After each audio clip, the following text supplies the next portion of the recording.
Atul, handing it over to you. Sure thing, Sandeep. I appreciate it. I just want to make sure everybody can see me and hear me in the audience. And on that basis, unless I hear otherwise, I see a thumbs up from Ernie. Fantastic. Ladies and gentlemen, welcome to this presentation. I send you warm greetings from New Delhi, India, where I currently am for a couple of days with our wonderful U.S. India Business Council crew here on the ground in Delhi. I've had a really wonderful 3 days of meetings in Delhi. My first night, I got in very late on the nonstop from Chicago, all 16 hours.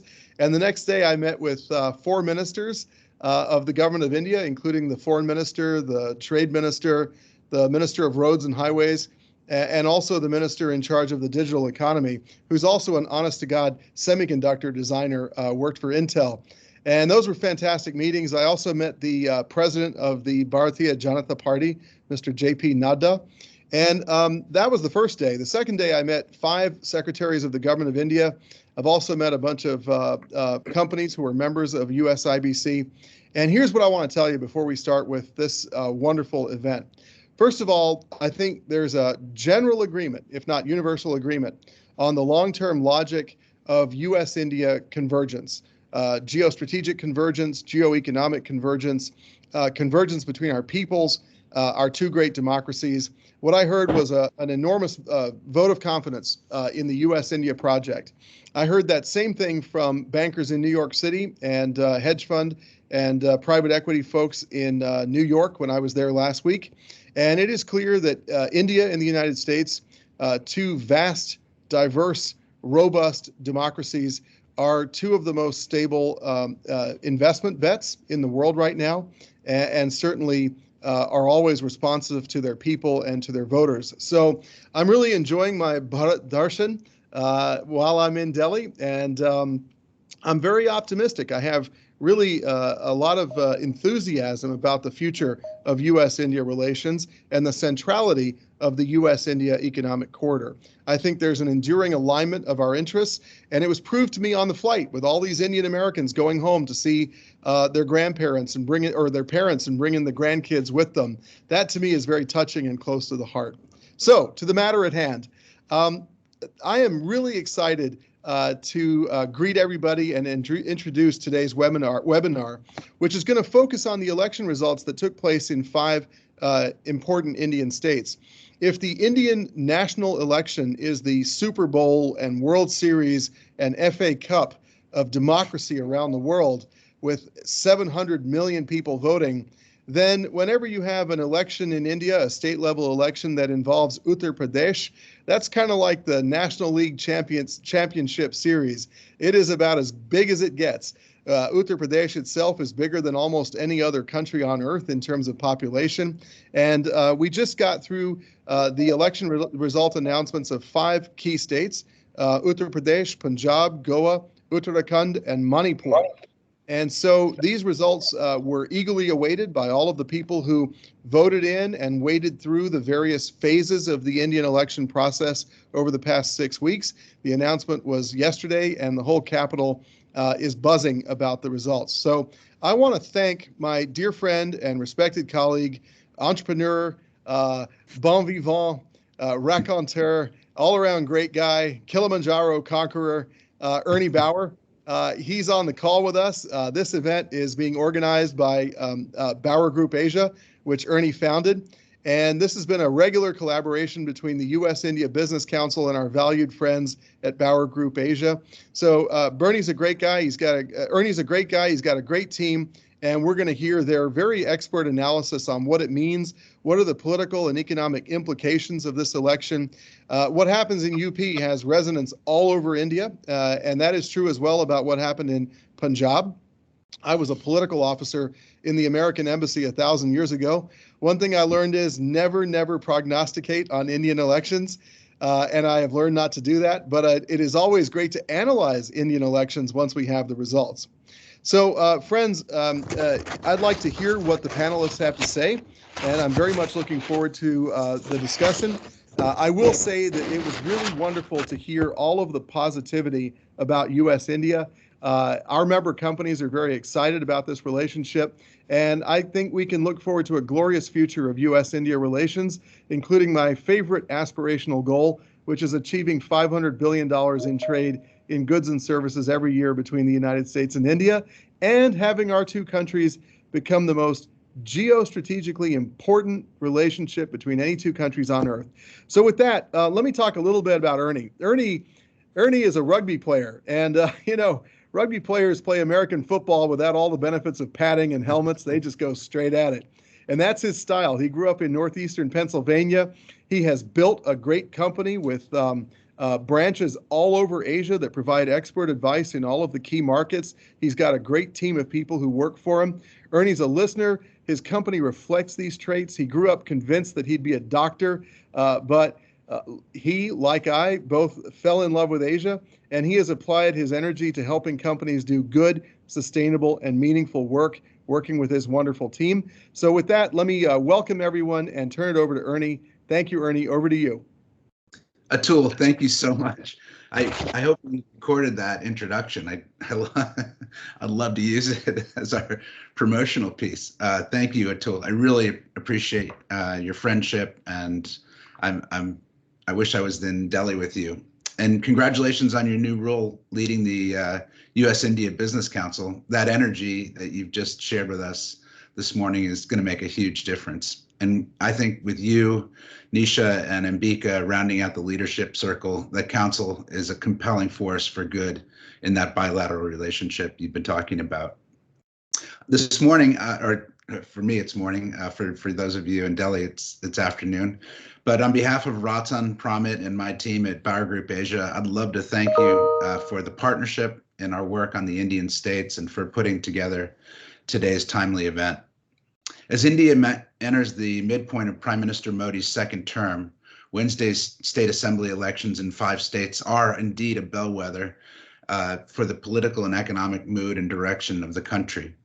The battlegrounds included the politically sensitive state of Uttar Pradesh, which has given India its prime ministers from Nehru to Modi, and Punjab, a key state that has been led by the opposition Congress Party.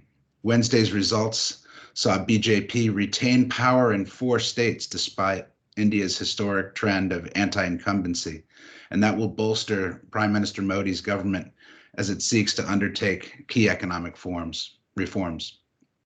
Well, many of the world's leaders are struggling to hold up their domestic approval ratings and are unsure about re-election. PM Modi stands out for his domination of the Indian political scene. He is head and shoulders above the rest in Morning Consult's global leader approval rating chart. In fact, on the same day as India's state elections this week, we saw incumbent Korean President Moon's candidate lose in a razor-thin election to the opposition leader, Mr. Yoon Suk-yeol in Korea.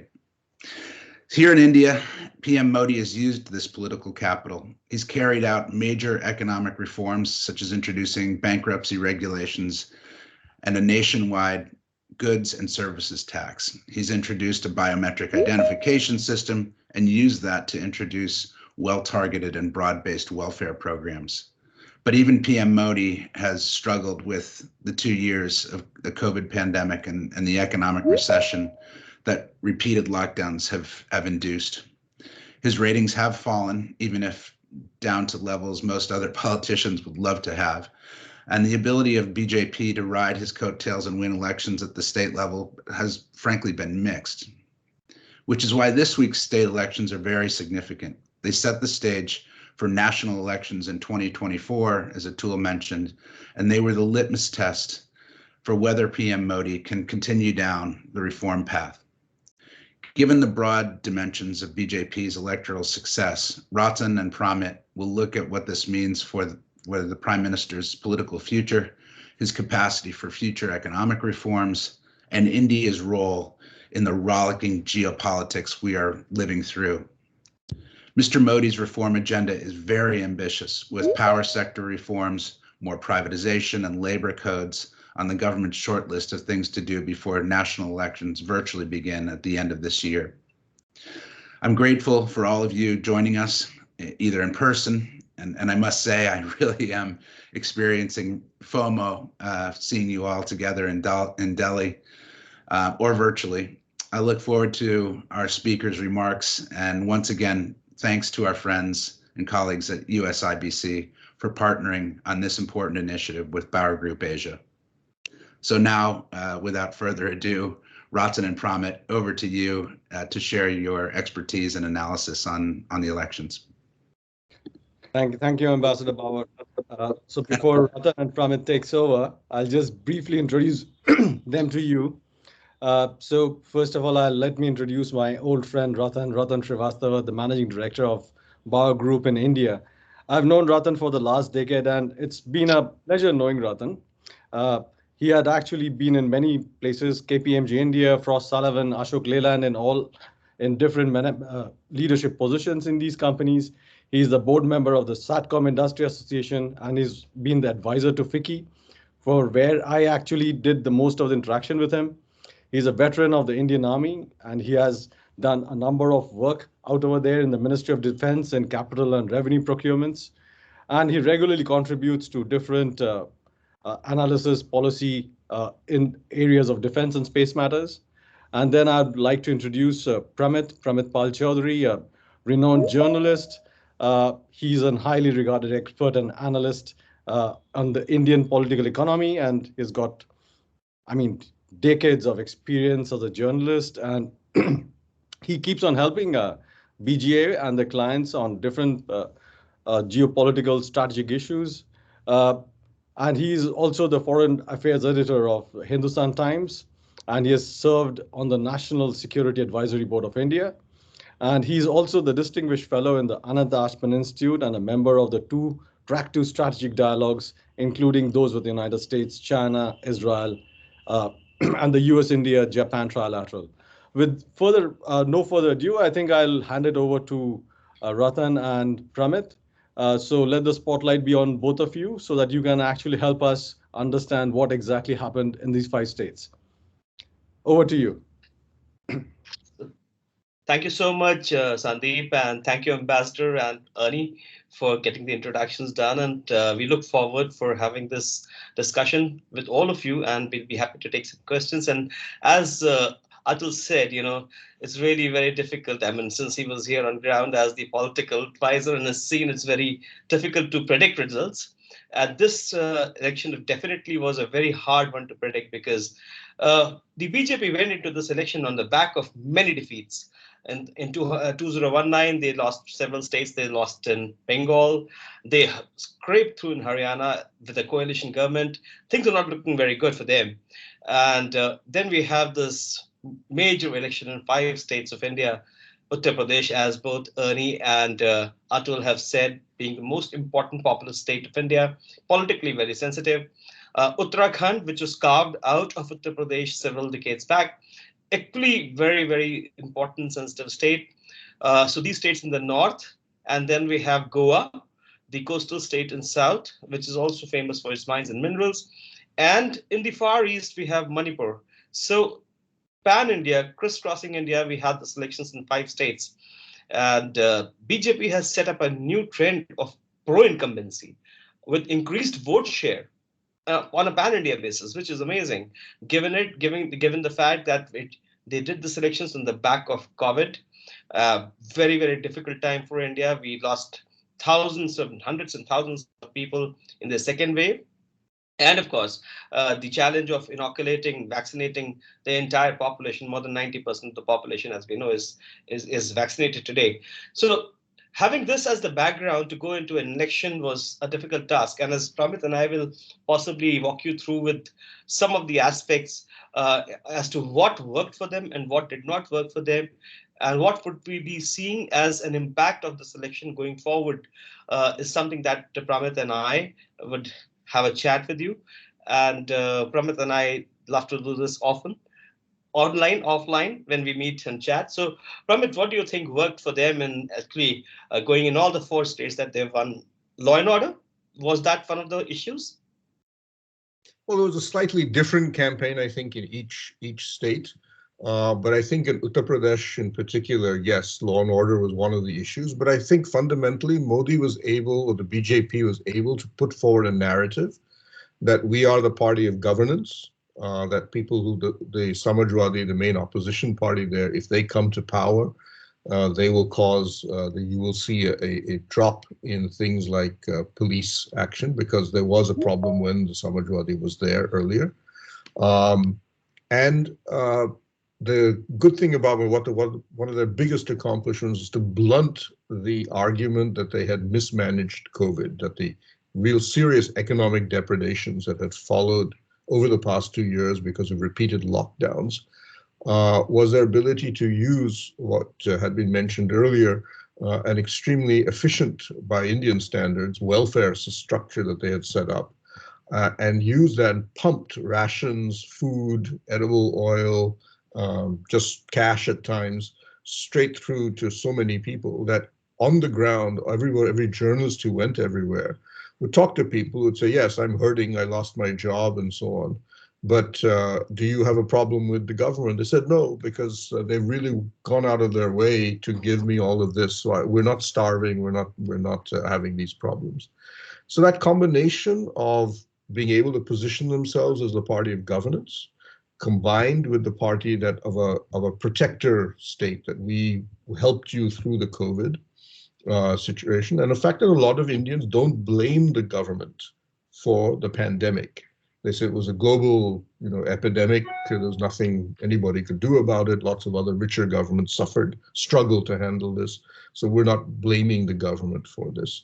And then finally, because of all of this and other things that Modi has done, the original social coalition that Modi had put together that propelled him to power in 2014, gave him a landslide victory in 2019, he held on to that. I mean, he was able to hold on to that combination of upper caste Hindus, so-called OBCs, other backward castes, sort of lower middle caste groups, many of whom suffered badly in the pandemic, but continue to have their faith in the government, plus a small portion of the lowest caste, the Dalits, combining together. And as you mentioned, they actually increased their vote share, despite what would be called double incumbency, both at the central government and the state level, the BJP was in charge. So in UP, they had that combination, and Samajwadi was simply unable, I would argue, to develop a counter narrative to what the BJP was saying about their accomplishments. And I think while Samajwadi did increase its vote share, it fell short of being able to get enough vote share to defeat the BJP. Yeah, thank you, Pramit, on this. But I think, as you rightly said, double incumbency.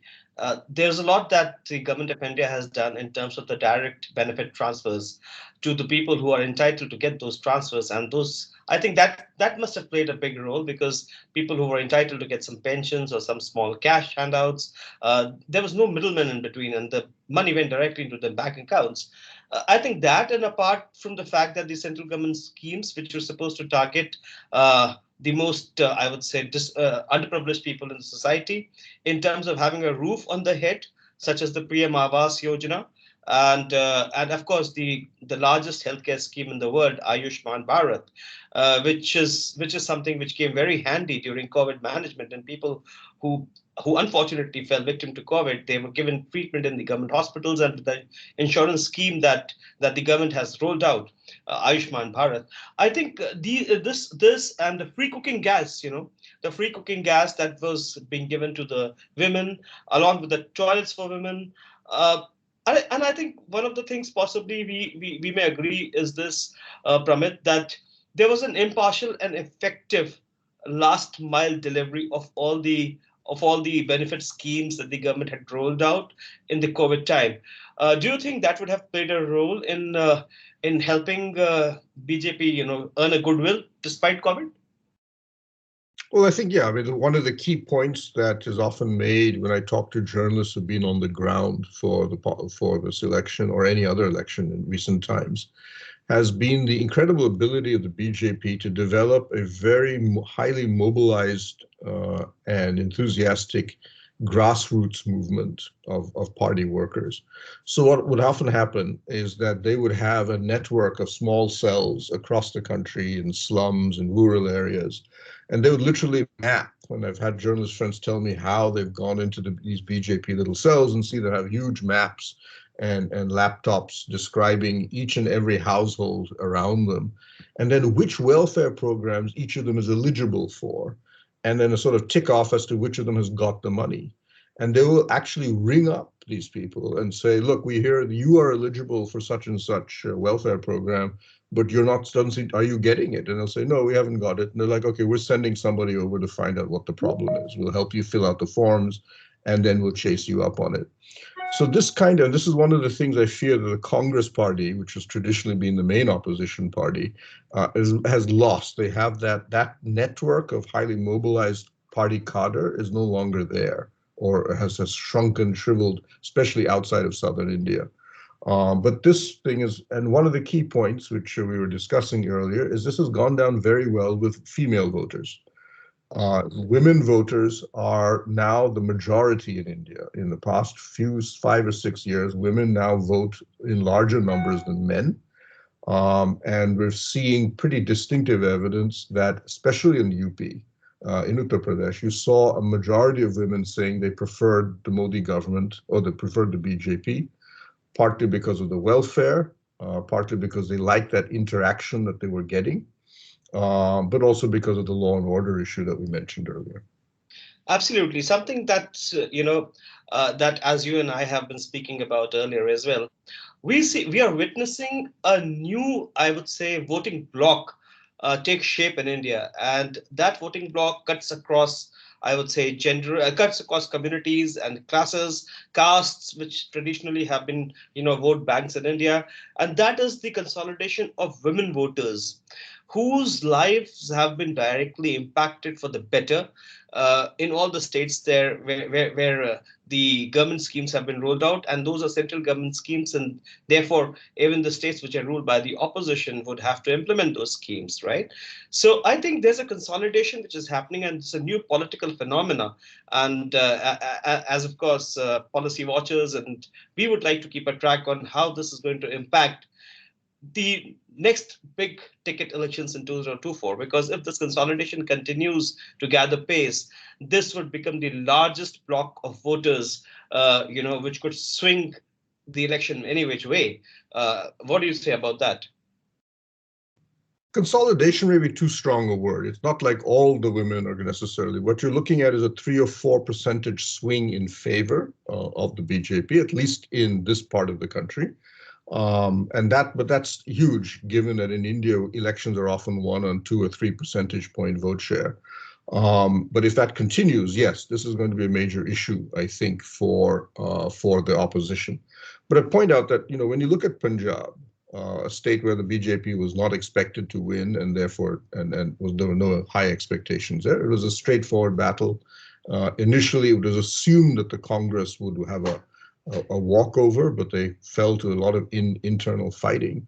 And the Aam Aadmi Party, which is in many ways now evolving into potentially the main challenger to the BJP in at least northwestern India, positioned itself as a party of government. It's actually a party that doesn't even claim to have an ideology. They actually say we're not an ideological party. We're about governance.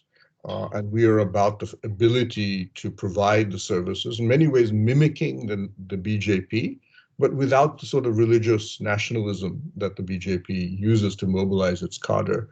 And so in Punjab, you saw the AAP sweep the polls there, partly because of a massive anti-incumbency sentiment. But what we're seeing, therefore, is, if you wish, you said a new political paradigm in India. It's one in which governance issues and nationalism, because the AAP is very clear that they are secular but nationalistic, nationalist in their outlook, are becoming the sort of ways in which you ensure that you win a majority of voters in each of these elections now. Yeah, it's very interesting you bringing the element of AAP in Punjab. And of course, BJP never thought that they would have any chance in Punjab because of the farm laws and the opposition to the farm laws, and also primarily the I would say over reliance on the crops rice and wheat, which are primarily the MSP crops, and that's the reason that the BJP never really had any chance over there. But it's interesting that you are saying that AAP won on the agenda of governance, because AAP is also known to be close to the hardline elements from Canada who have been sort of funding the farm laws agitation, as we have seen in the past.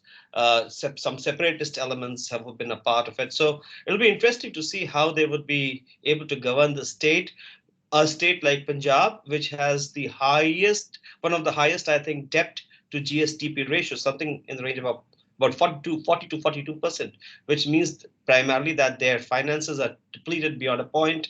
They'll not be able to sustain the freebies that AAP is famous for. Free electricity, free water, free this, that. So that's something I think we will have to see how challenging it will be for them to continue this model of governance, which they have propagated in Delhi. I mean, Delhi is financially a very, very solid state, but that's not the case with Punjab. But coming back to the political economy and the political side of it, uh, I mean, what of course, apart from Congress actually abdicating the space for somebody else to come in by removing Captain Amarinder Singh in his final legs and possibly sort of gifting the state away by political infighting. But what do you see for Punjab now? Of course, that AAP has moved in the space that was vacated by the, I would say, primary political parties. We'll see. I mean, I think that, as you mentioned, the AAP party has a tradition of welfare and giving a generous free sops to especially urban poor. But they've also been careful in many ways, like as they have definitely seen in Delhi, that they'll give power free, but they'll only give it up to a certain extent, and they'll give water free, but only up to a certain level, and largely to the poorest areas. So in their own way, they have been trying to ensure that these are targeted sensibly. But you're right, Delhi is a wealthy urban center. So it's much easier to have raise revenue and pay for a lot of this. In Punjab, the problem is that the welfare program that you have, the subsidies on the agricultural side, are unsustainable and have to be somehow curbed. Modi, in fact, had tried to do so with his 3 agricultural reform bills, but given he didn't do it without any real attempt at winning over the farmers or any public debate in parliament or elsewhere, he just tried to ram them through. That ultimately backfired, and it's a reform that he'll have to come back to perhaps in another term if he gets reelected. But AAP is going to have to look at this, because it's not just a question of the financial side of these subsidies. It's the fact that, as you mentioned, the enormous grain production depends on consuming huge amounts of groundwater that is environmentally unsustainable. Productivity figures, crop yields have been declining in Punjab, and because water is simply disappearing underneath. I think NASA calculated using satellite data that about 2 cubic miles of groundwater has disappeared from under Punjab and Haryana. So this is going to be a big issue. They're going to inherit a financially, as you've mentioned, very tenuous position. Yeah, absolutely. Financially, I think Punjab is one of the most fragile, largest states of India. It's just behind Arunachal Pradesh and smaller such states and Jammu and Kashmir, where we know that there is no industry, there's no sustainable agriculture. And one of the things that you may have observed is the flight of industry from Punjab in the last decade.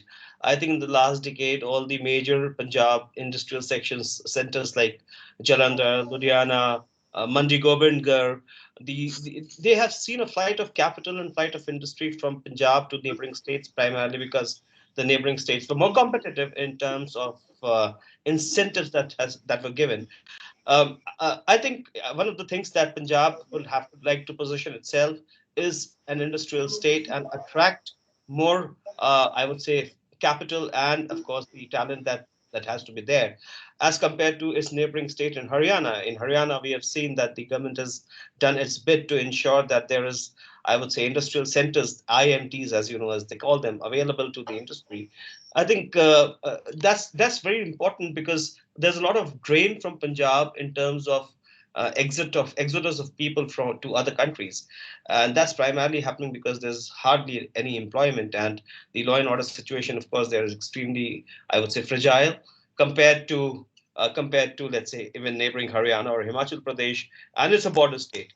So maybe in your time as a member of the National Security Advisory Board, if we can just briefly touch upon being a border state and all these, all these issues which could possibly be impacting governance? Yes, there is always a national security issue regarding any border state, and because Punjab was the home to a particularly violent insurgency for quite some time, and as you mentioned, it was partly sustained thanks to some external support. However, my understanding is that the government, or at least the intelligence structure, is not overly concerned. They believe they have it largely in check. But I think the most the most reassuring part for them is that Pakistan is in itself in no position, if you wish, to support cause problems. Its economy is in tatters. It's internationally isolated, so it has no capacity to cause as much problem as it did. And after India bombed Pakistan, and in the so-called Balakot airstrike. Since then, Pakistan has been very careful not to cross any major red lines on that front. But it's something that obviously they will be watched at. But should we say, the environment, security environment for India, at least regarding that part of our border, is a lot more positive now than it was earlier. Yeah, thank you for that. And I think it's time that we move on to what lies ahead after these elections to the 5 states. I mean, for example, we do know that there are 2 other state elections coming up in this year, in Gujarat and Himachal Pradesh. So, what's your view on that? I feel, for example, Gujarat would be a walkover now with the kind of goodwill that Modi has generated in the COVID management. But still, I would like your views on Gujarat, which possibly would be the 4th term for BJP if they win, and likewise in Himachal Pradesh as well. Well, Gujarat is Modi's home state, and so just on the argument of favorite son, it's fully expected to vote in favor of him. He did have to campaign a bit in the last election to make sure that it stayed on board.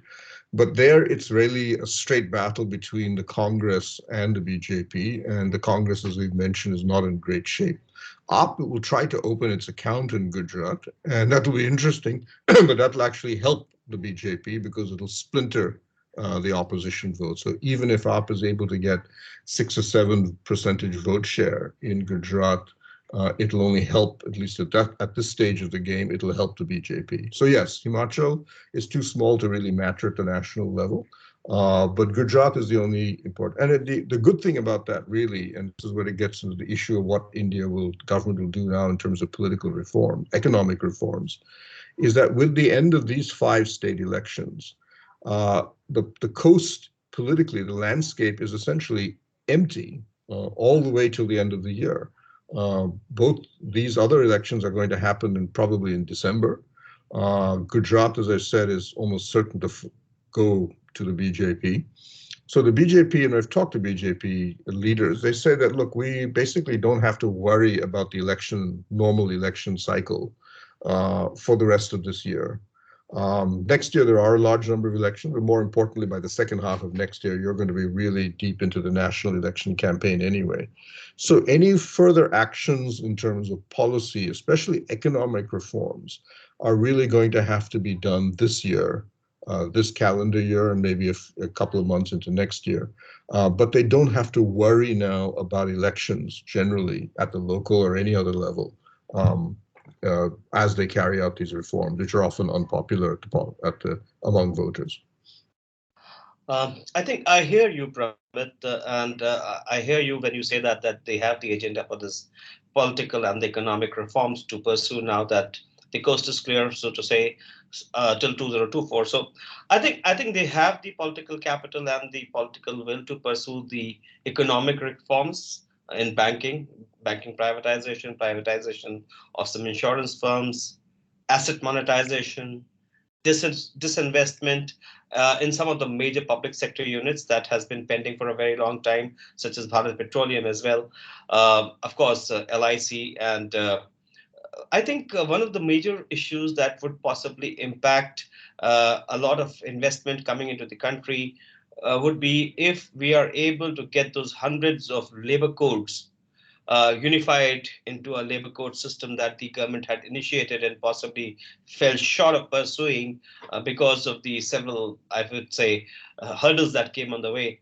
So, I mean, one of the reasons that investment comes to a country is, of course, you have an investment regime which is friendly, but also the availability of technical and labor manpower.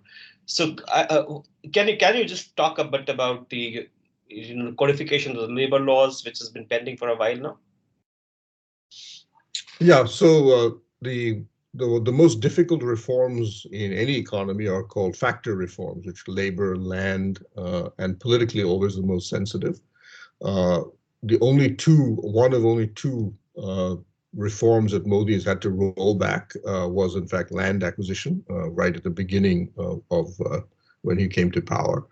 So the labor code is not labor liberalization per se, but trying to handle or wipe out the fact that there are literally hundreds of laws in India and codes at the central and state level passed over the years, and many of which are contradictory. You cannot actually obey all the labor laws of India because a lot of them contradict each other. There was no attempt to synchronize them. I remember once speaking to World Bank had a labor reform unit many years ago, and they were just trying to list all of those laws. And the official figure was 250. They had passed 400 and were still counting. And they said the other problem is a lot of governments have actually forgotten what the laws were. Literally go to state governments, say, you passed a law in 1952. Can we get a copy? And they said, oh, we don't even know what that law is. We don't know. But in theory, labor inspectors can enforce this. And it became basically a version of shaking down people.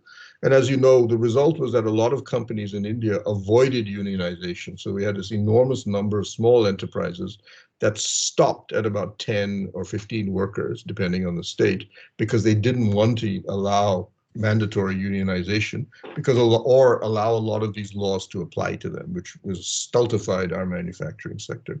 So the labor code does the basic thing, which it takes the central government laws and reduces them into four very very clear laws and makes it easier. Now the problem is to get this replicated at the state government level, because as you know, labor is under the Constitution is covered by both the state and the center. The government has begun that process of talking, but really keep in mind, it's really only 4 or 5 states that really matter. Those are the manufacturing states of India. Tamil Nadu, Karnataka, Maharashtra, Gujarat, and UP to some degree. Okay.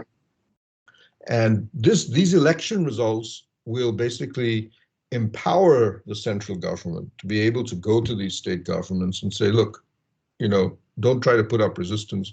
We've shown you that the public is not going to vote over these issues. So the game is now to persuade a lot of these states. The ones that are ruled by the BJP, like Karnataka, should not be an issue. But we'll see whether Maharashtra and so on. But the idea will be there, and I think they do plan to implement this. But really the game is the central government's done its job. It's really to get the state governments on board, which the sense of BJP political invincibility makes much easier to accomplish. Absolutely, and I think this would be very important because the thrust for this Atmanirbhar Bharat, or the self-reliant India, and the PLI policies that the government rolled out last year, and we definitely would see some more of these investment-friendly reforms coming into the country in the next few months. maybe immediately after the parliament session. But the sustainability of these reforms would always depend upon state governments being able to implement the investment friendly regimes, as certain states like Tamil Nadu, as you said, and Karnataka have done. Haryana, of course, has come with a new law which talks about preservation of local people into the industry to a certain level. But then a lot of this, I would say, thrust on self-reliance would also depend upon how these labor codes are implemented, as we have seen into some violence which has happened in Foxconn, facilities earlier in the year, and of course that was based upon implementation of some of the codes and the laws that the government could do, and possibly the criminalization of these laws would have to be removed, so that there's no criminal liability in terms of the owners or the managerial management of the companies. Having said that, we can move a little bit more towards the other, I would say, social sector reforms, such as, I mean, uniform civil code, if we talk about, right? That's something, I think that's something that they've been trying to do for a really long time. And if there's this uniform civil code, they would be able to push through a completely new, I would say, political reform in the country. Um, that, of course, would be difficult to do in a way, unless, of course, you've been able to replicate it in some or the other part of the country. So, as you know, Uttarakhand had this manifesto of BJP of implementing the Uniform Civil Code. Given the fact that the government ran into so much of opposition in CAA, and it's not on the back burners, I mean, they're trying to bring it back. I think you and I could possibly talk a bit about the Uniform Civil Code, the CAA, and such political reforms, because at the end of the day, this is the year that they have to do everything, and they have the political heft to do it as well. Yeah, I think the bulk of the BJP's, should we say, religious, cultural agenda is already accomplished. If you look at their election manifestos, they list them very clearly. That we will build a Ram Mandir temple, we will change the status or make Kashmir a normal state under the constitution. We will abolish the triple talaq law and reform Muslim divorce proceedings systems. And almost all of these are done. The only thing remaining, as you correctly pointed out, is the Uniform Civil Code. For those who don't know, in India, civil laws are governed. India has a set of several different civil laws depending on your religion. So if you are a Hindu, you come under the Hindu Civil Code. Muslims have their own. Christians have another one, and so on. And this idea is that basically this is not really what a modern nation should be having. You should have one civil code governing things like marriage and so on across all groups. Ironically, this was a left-wing concept in the 1950s in India. It was actually raised first by the left because they argued rightly that a secular nation should not have a set of civil codes based on religion. Curiously, now been adopted by the BJP soon after that. And now the question is, can they do this? This is extraordinarily difficult, not just because to harmonize all of these and to provide a consensus on what should be done will be extremely difficult. So I think you're right. I think because they faced a fair amount of social resistance on things like Citizenship Amendment Act and some of the other rules that they've made, they've decided to go for a piecemeal action. So do it at the state level and slowly, bit by bit, have this implemented and then test the waters, which is a good thing. I don't think that is a problem, and that's the way it should be done in many ways, because it's too complex an issue right now to do at the national level. And I think they've learned a lesson from the farm reform agitation that pushing an agenda, a very radical agenda, without working it through the political system and through public debate, results in, can result, as happened in the farm reform, into defeat or at the very least a huge amount of social unrest. So I think it's going to be done piecemeal. The problem with that is going to be then you may end up with several uniform civil codes at the state level, and then you may have to then later harmonize that. But I suspect that if that is going to happen, it's going to be later in the next Modi term if he is re-elected? Yeah, of course, they would like to start the process, and that's, as you said, that's one of the last standing reforms that they need to do on the political and social side. And on the social sector reforms, as we've seen, uh, the current, I would say, the current approach is bottoms-up approach. So I think this is something that we'll have to see and observe, and see how it impacts the inflow of investment and the political economy in India. But having said that, one of the things that we see, because of this elections is this, that there would be continued investment in the infrastructure. The infrastructure growth would be the primary, I would say, engine of economic growth in India going forward, at least for this financial year. The other thing that we can possibly see is this, that there would be an increased focus on the last mile delivery of whatever the government is trying to do in the political and the economic reform, because they've understood, like you said earlier, that if it does not go down to the last mile, it doesn't mean anything. And at the end of the day, there has been a flight of bit of I would say financial capital from India. The markets have been pretty volatile, and in this choppy waters, we add another unpredictability aspect of the Ukraine-Russia war, and the high oil prices. And oil and gas is something which India is a net importer. It is said that, for every $10 which goes up in the oil prices, there's a 0.04% impact on the GDP of the country. I think, given that background, the government would continue to focus on the investment-led growth, basically investment in the infrastructure, and also investment, I would say, in in defense. That's a lesson that India is starting to learn, having relied, I would say, for a very long time on equipment of Russian and East European origin, legacy equipment whose maintenance could be a bugbear, and as well as, of course, the too many eggs in one basket. So I think diversification of the military equipment and weapons is something that we could possibly see going forward, as a part of the political and the economic reforms. There could be possibly new policy initiatives to attract, I would say, technology, modern investment technology in the country, and make in India. Possibly because of the large win in UP, in Uttar Pradesh, the largest defense corridor which is coming up in the country is in Uttar Pradesh, as we know.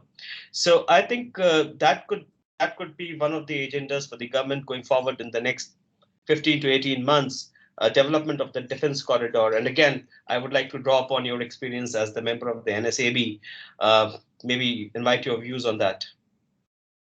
Yeah, okay, well, first I'll just talk a little about the investment side. You're completely right. The government's view is that the way to bring back growth in India is not to stimulate consumption directly by handouts to the population, but to do it indirectly via the building of infrastructure. So if you look at the government's outlays for infrastructure over the past few years, they've already risen from about 4.5 trillion rupees a year to the last budget, where I think they went to about over 7 trillion rupees. And when I've talked to people in the government now, they said next budget, which is next year, they want to take it to 8.5 trillion rupees. And the argument is straightforward. We have most countries which have decided to go for stimulus via pouring money into consumers' hands directly, have done so because they don't have the political bandwidth or political support to not go for something that makes more sense, which is to invest in infrastructure. This produces growth, which is basically anti-inflationary because it improves, it makes transaction costs within the economy lower, generates jobs and income, even if indirectly. Plus, it just produces overall growth, right? Increases overall growth figures. So they've decided to go down that path. And one of the things I think these recent state elections have shown is that they have the political capital to do this. They can actually wait a little while before the growth starts to pick up, which is what's going to happen with infrastructure investment. An element of this, as you've mentioned, is to try and end this problem that India has, that it basically used to import everything in its defense, even the boots that its soldiers wore, the rifles that it makes, rifles that it uses. And this has been something that previous governments have also fretted about. But this government, I think, on 2 points has been very clear. One, we can no longer depend on the state-owned enterprises to do this. They just simply don't have the capacity.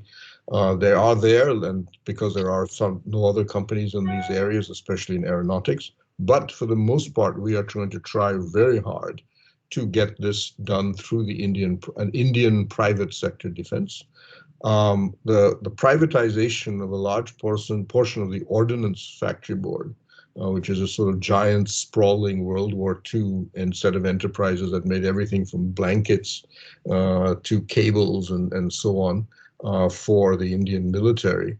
Breaking that up and privatizing a large portion of that isn't a huge thing, because it allows a lot of small and medium enterprises in India to enter that sphere, into the defense seat, and get regular contracts that gives them the confidence to invest in bigger things in defense. A lot of these Indian companies now are trying, especially the larger ones, are now looking for foreign partners. They need technology, they need people to work with. And so you're starting to see that slowly develop. I'm hoping American companies become a player in that type of development rather than just a present foreign military sale outfit. But I know that there are technology restrictions by the US on this, which make it a bit difficult.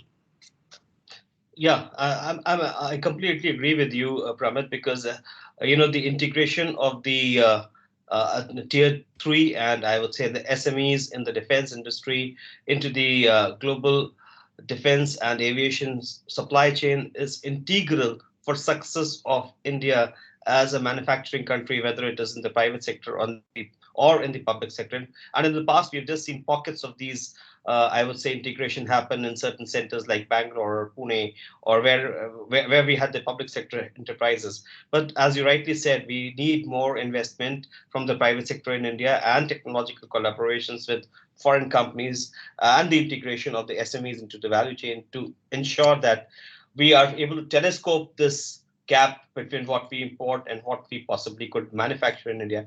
We have very little time, but Pramit, I would still like to maybe talk for our participants here a bit about how we see that the political space that has been totally vacated by Congress in India at a pan-India level.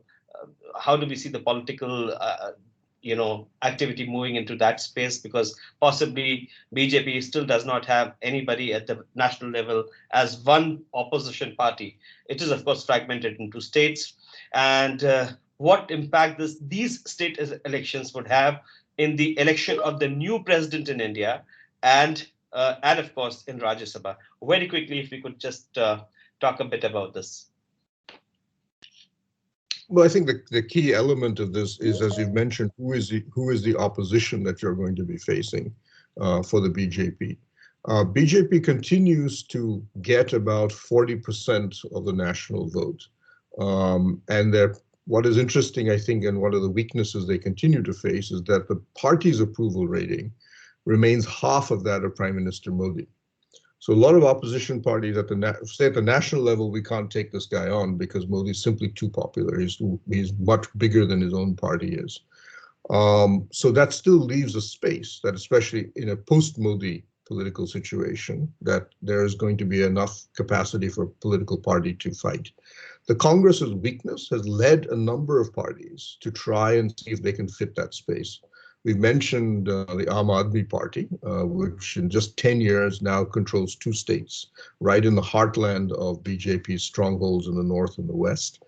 The Trinamool, which is a West Bengal-based party, tried to see if they could win up and the things in Goa. But you can see a lot of parties now, regional parties, trying to campaign in far parts of the country that they would normally never have considered. And it's partly because their view is that if there is an anti-BJP vote, and as I said, that 60% of the vote still goes to parties that don't support the BJP or not part of the BJP's alliance, who can get that?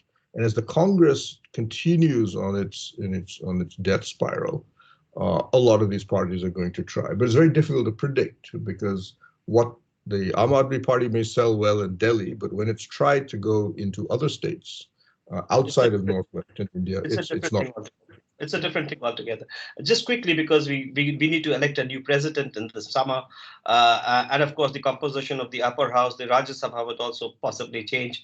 I think, in my view, it will give the political, I would say, ammunition for BJP to go in boldly and find another president, which possibly would be able to fit into the shoes of the present president, which actually fills into the social dynamics of country, being a Dalit president. So I think, just quick views on this before we hand over to Sandeep.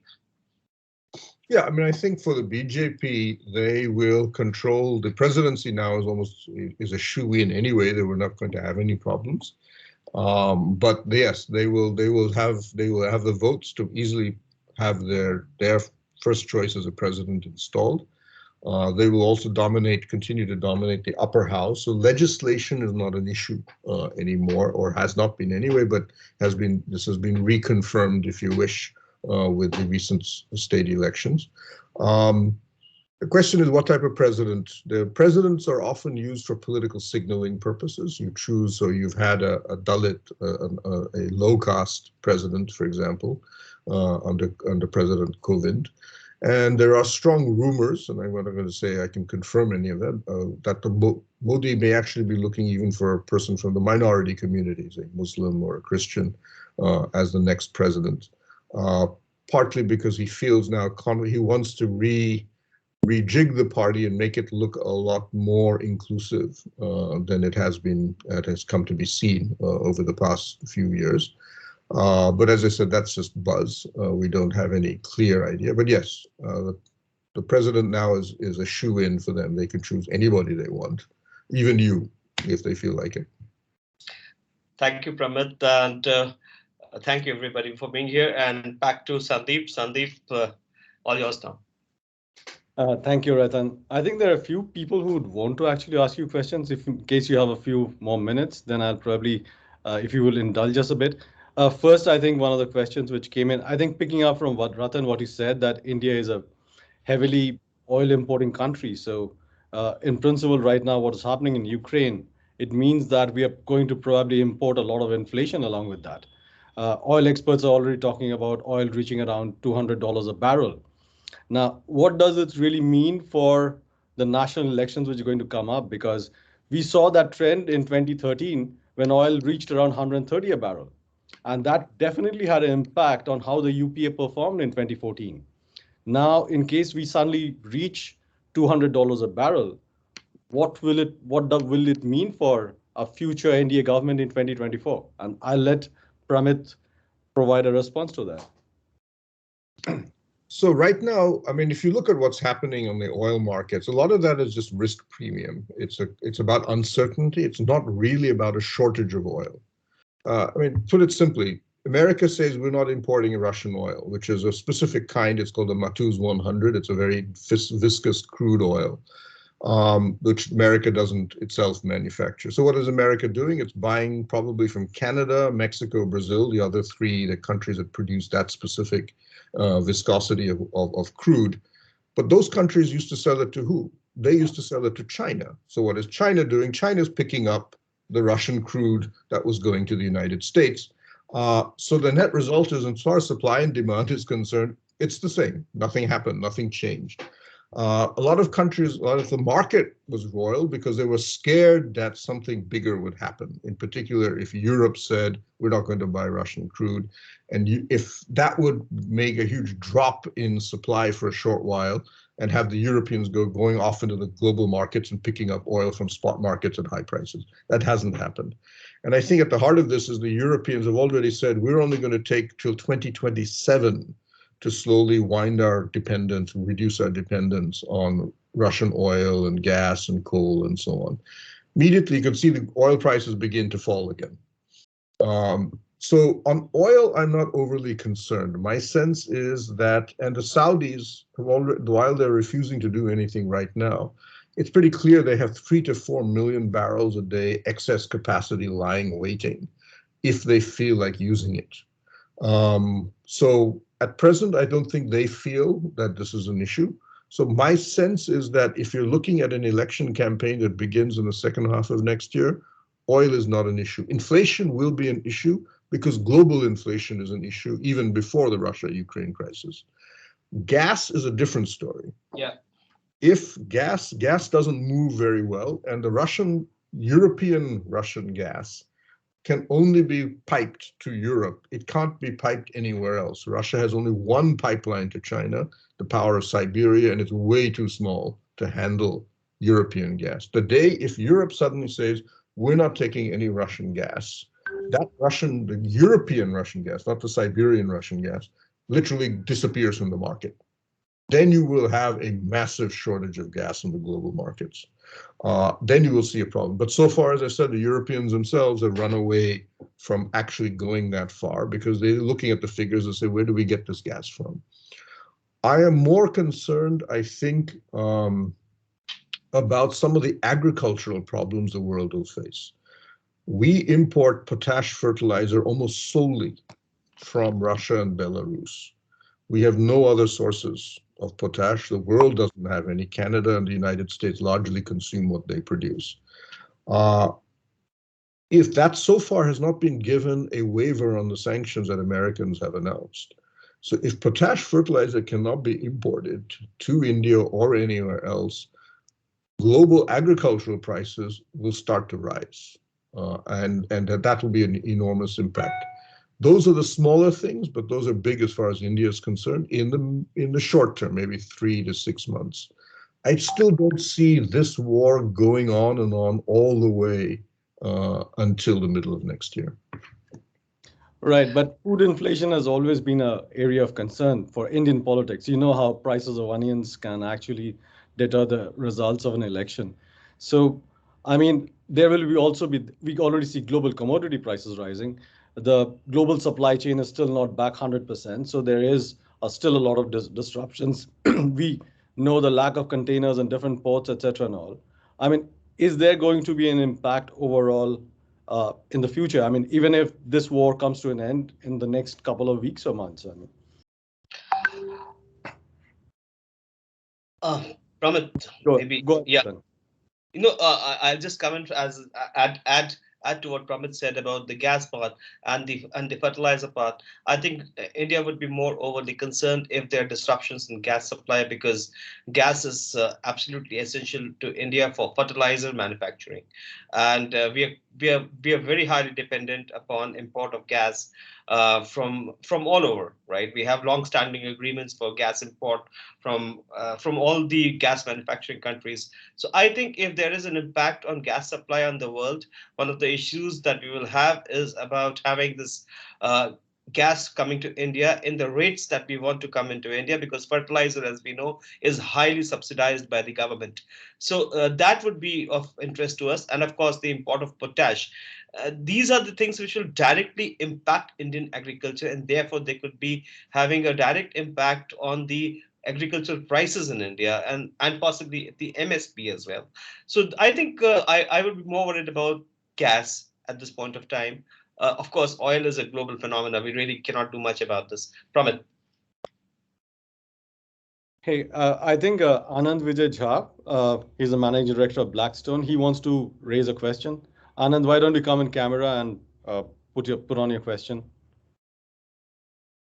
Yeah, so I'm traveling, so camera is little apology there. But nevertheless, my question is, Pramod, that we find that there's a lot of clarity in mandate. I mean, whether it's BJP or it's Aam Aadmi Party. Do you see this as a clear trend or maturing of the Indian democracy in terms of giving clear-cut mandates? Even in West Bengal, we saw that when TMC got it, it was an absolutely clear mandate. So no more hung assemblies. Do you see this trend as going forward, and what is the particular reason for this? Yes, I think that's actually true. If you see even in UP, it's becoming like a two-party state. It's now essentially Samajwadi and BJP taking each other on. Congress, BSP have both shrunk dramatically in terms of vote share. As you mentioned, West Bengal is now also basically a BJP versus Trinamool state, and this seems to be a trend across most countries. And that's, most people would consider that a sign of maturation. Most mature democracies do just have two parties, especially in a first past the post system. I would attribute that to a number of things. One is that the original structure of voting, which was based largely, used to be votes based on vote banks and identity. So if you had a caste group that you could mobilize on one thing, then you would create a party. But since India has myriads of castes, each caste group or ethnic group would then produce their own party. And that was one of the reasons you saw this enormous fragmentation. So in UP, Lokdal represented the Jats of Western UP, the Samajwadi represented the Yadavs, the Jatavs were represented by the BSP, and so on. And you had lots of smaller little parties scattered around here and there. One of the things we're seeing, and this would be completely logical, it follows what other countries have been happening in other countries, is that you're starting to see that because of urbanization, because of higher education and so on, people are voting less and less on purely identity. So, for example, when Modi in 2014 won the election, 30% of the Yadav vote in UP, which is otherwise they are completely Samajwadi supporters, voted for the BJP. They said Samajwadi is not a national party. I'm going to vote on a national issue for a national leader. It's a waste of my vote. And most of these are urbanized Yadavs. Rural Yadavs continue to stick with their Samajwadi loyalties. A lot of that urban vote then, or Yadav vote, switched back to Samajwadi when the local votes took place, when the states voted. But you're starting to see this transition. It's one of the reasons why the BJP has played the nationalist card so strongly, because they've recognized that it's not just about building a caste coalition, it's providing a sense of national identity that allows you to pick up 30, 40, 25% of the vote of groups that used to not vote on that issue. And that broadly, I would argue, is a good thing. I mean, you would expect that most nations, that's exactly what happens.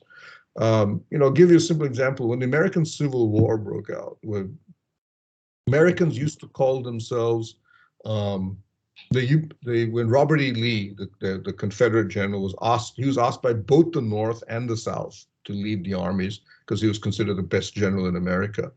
But he told Abraham Lincoln, I'm sorry, my loyalty is to Virginia. It's not to the United States. So the Union is secondary to me. My loyalty is with Virginia. And he went off to the South. After the Civil War, Americans, this sense of a one nation concept really comes to play in America. Now, we're not having a civil war, obviously, but the point is that a similar process, I would argue, is now taking place in India, driven by urbanization and the movement of people. I'm from the city of Calcutta originally. Calcutta is considered like a Bengali city, parlance, but actually Bengalis are only about 37% of the population of the city now. It's otherwise a mix of people from all over the country. Bangalore, Kannadigas are, I think 15% of the population now. City after city in India, the original local population is now a minority, and that's a good thing. Yeah, I think we are having a more educated voter, and a voter which is voting different for states and different for our national government. And that thing would, I think, continue, Anand, if Pramit and I have been able to answer a question.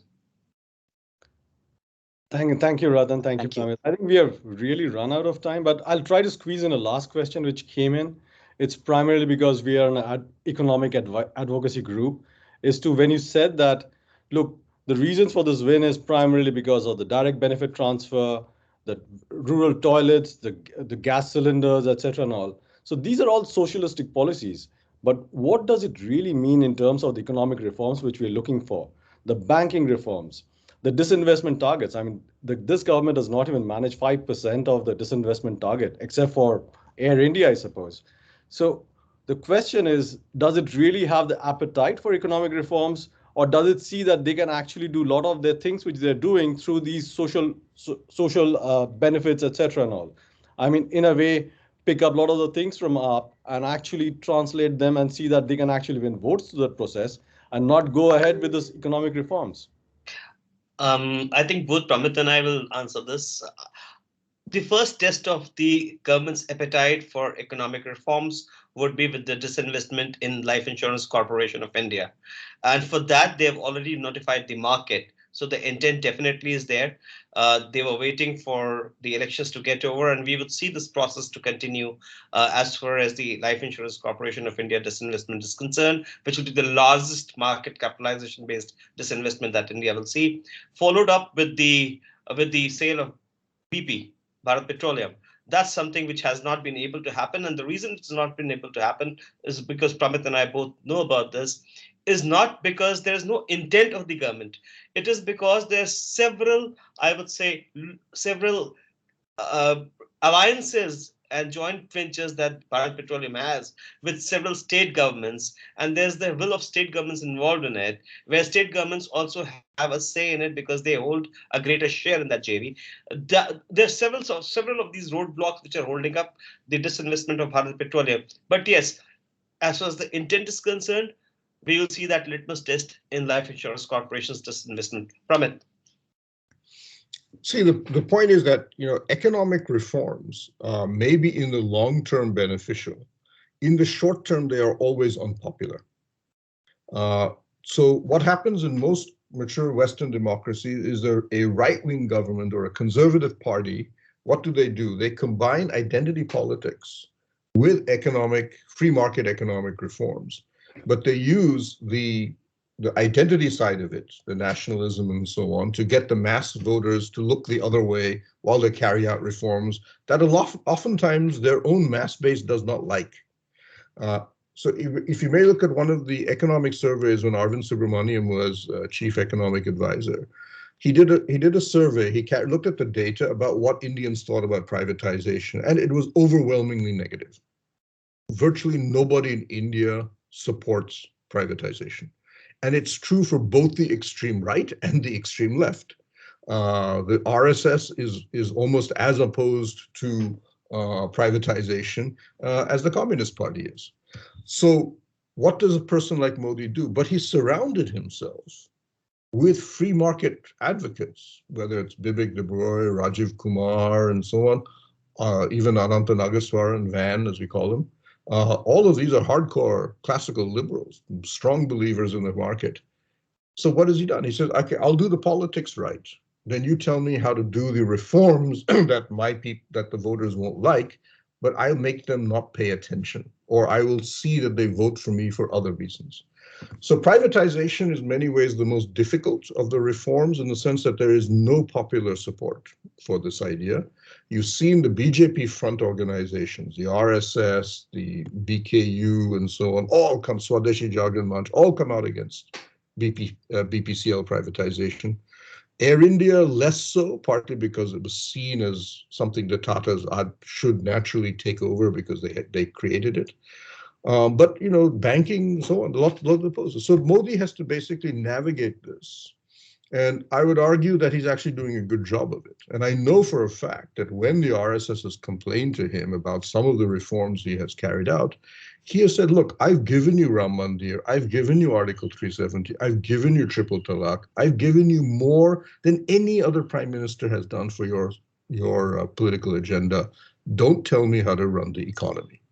Leave that to me. And that's basically how it's done. I mean, that's how the Republican Party of America does it. It's corporate side and then it's Southern conservative side effectively move together to carry out these things. But a lot of the base of the Republican Party doesn't support free trade, as we're now finding out when Trump overthrew the leadership of his own party and went for the base rather than for the corporate side. Modi is, in my view, creating a modern conservative mass-based party in India, which we've never had. The Swatantra Party was the only genuine economic reform party in Indian history, and it just could not create a mass base. Modi is saying, I'm going to combine the Swatantra's agenda with the BJP one, and I'm going to create a modern conservative party, which will be able to carry out economic reforms despite the fact that they are not popular. So I would argue that privatization was also slightly held up because of COVID. I've talked to foreign investors who wanted to look at some of our assets that were for sale, but they said we can't travel and actually see what's there. So it's not possible for us to consider it. So I think they will do privatization. I think they will do as much asset monetization as possible. It's a little more complicated. But we'll see a number of them through. And I think what Modi's trying to do is slowly, one by one, carry out reforms, privatization, for example, until people start to just think that it's natural for a government to do this. But he's a very astute politician. He watches very carefully to see where the wind blows and how far he can go. That's why these state elections are very good for him, because he now can push ahead, because he'll say, I've got the mandate. Nobody cared about Air India privatization and so on. Thank you, gentlemen. I think this was pretty comprehensive. We've taken a lot of your time, and it's pretty surprising that we are much over the hour, and we still have nearly 80% of the audience still back with us. Thank you very much, and we hope to continue with this discussion. And already, Ambassador Bauer, do you want to say some last words?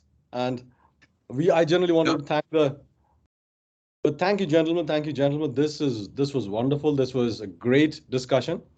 And we hope that the audience was really enlightened through the process, and we hope to continue with it. And probably we'll actually send out a summary to a larger group of our members who couldn't attend. So let them also have their wisdom. So thank you very much. Good night out over here in India, and good day to all of you back in the United States. Have a great day. Thank you, Sandeep. Thank you, USIBC. Thank you, Ernie, for coming. Thank you, all of you. Bye. Bye.